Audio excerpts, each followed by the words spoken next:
मान सम्मान से कुछ लेना देना नहीं।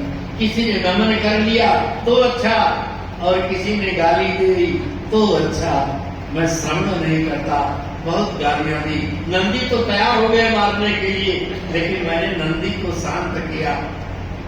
और वही द्वेष तुम्हारा पिता अब तक मुझसे रखता है, और उसी पूर्ति के लिए एक यज्ञ का आयोजन किया है। देवताओं को निमंत्रण दिया, लेकिन मुझे निमंत्रण नहीं दिया।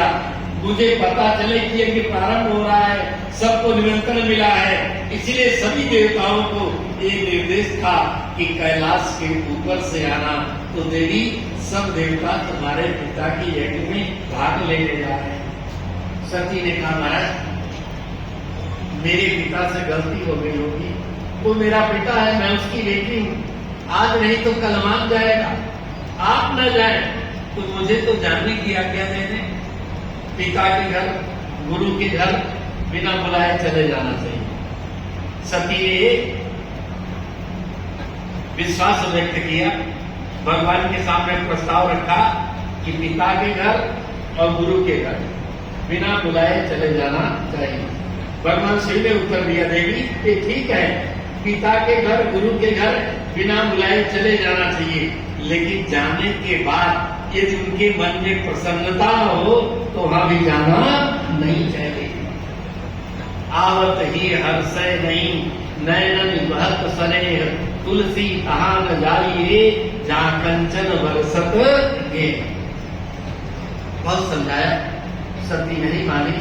प्रभु आप आज्ञा दें तो मैं पिता के उत्सव में हुआ। भगवान शिव ने नहा किया न किया, नेत्र बंद कर लिए। सती ने सोचा, मौनम स्वीकार लक्षणम। कोई बात किसी को कहो मौन हो जाए तो समझ लेना इसको स्वीकार है। सती ने यही अर्थ लगाया कि शिव जी शांत है, इसका मतलब कि मुझे सुकृति मिल गई। थोड़ी दूर गई, भगवान शिव ने नेत्र खोल करके देखा, वापस आ रही कि नहीं। थोड़ा वापस आई, फिर चली, कई बार वापस, कई बार आगे, कई बार पीछे, और अंत में जब आगे काफी दूर निकल गई, भगवान शिव ने नेत्र खोल के देखा कि अब सती आने वाली नहीं है। वही है सो जो राम रचिरा का, वो तर्क बढ़ावे शाखा, जो होगा वो अब देखा जाएगा। तुरंत नंदी को भेजा, 2 गणों को भेजा, और सती स्वयं विश्वारूढ़ होकर के अपने पिता के यज्ञ में पहुंचे। पिता ने देखा, दूसरी तरफ मुंह कर लिया। बाने मिली, बानों ने व्यंग बाण से सती के हृदय को विदीर्ण कर दिया। दोनों ने पूछा, सती क्या तेरा पति अब वस्त्र पहनता है कि नहीं? रहने के लिए कोई मकान बनाया कि नहीं? क्या अब भी भिक्षावृत्ति करता है? अब भी खप्पड़ लेके डोलता है? क्या अब भी शमशान की भस्मी रमाता है? व्यंग बाण से सती के हृदय को विदीर्ण कर दिया। केवल एक मां मिली तो बड़े त्याग से हुई। मां ने गले लगाया, बेटी सती तू आ गई, मैं तेरे बारे में चिंतित थी, सोच रही थी कि मेरी सबसे छोटी बेटी सती नहीं आई। बेटी बड़ा अच्छा किया तो आ गई। तेरे बाप ने निमंत्रण नहीं दिया, कोई बात नहीं, ये तेरा बाप है, आज नहीं तो कल समझ जाएगा, मान जाएगा। बेटी मेरा हृदय इस वक्त प्रफुल्लित हो गया, गदगद हो गया कि मेरी सबसे छोटी बेटी इस उत्सव में भाग लेने के लिए आ गई। मां ने गले लगाया, प्यार किया, सर पे हाथ फेरा, पुचकारा।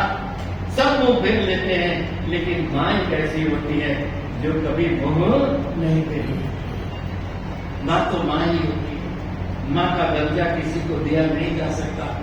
यदि भाग्य लिखने का अधिकार भगवान ने मां को दिया होता तो शायद किसी के जीवन में दुख नहीं लिखा होता, किसी के जीवन में दुख नहीं लिखा। तो मां है। सती को सांत्वना मिली, सुबह यज्ञ में प्रवेश किया। कहीं भगवान शिव का भाग नहीं है। सती को क्रोध आया। वो यज्ञ, वो अनुष्ठान, वो पूजा, वो भाग्य, वो सत्संग कभी सफल नहीं होता जहां भगवान शिव का भाग न हो।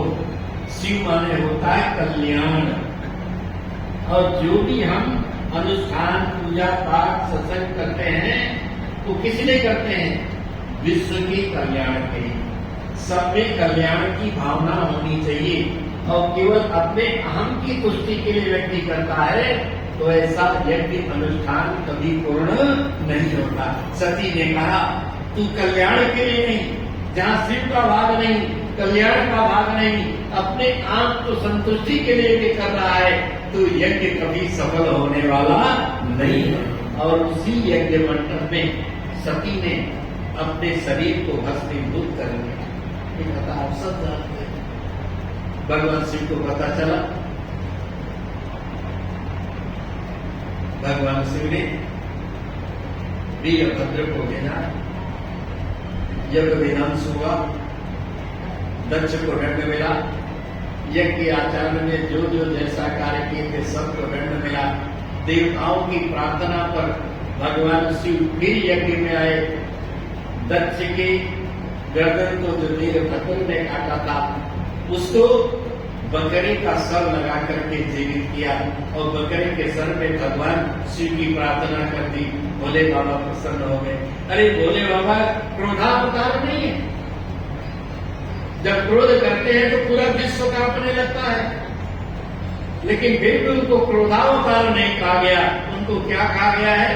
कर्पूर गौरम करुणावतारम संसार सारम भुजगेंद्रहारम। कर्पूर गौरम करुणा अवतारम। वो क्रोधावतार नहीं है, करुणा अवतार है।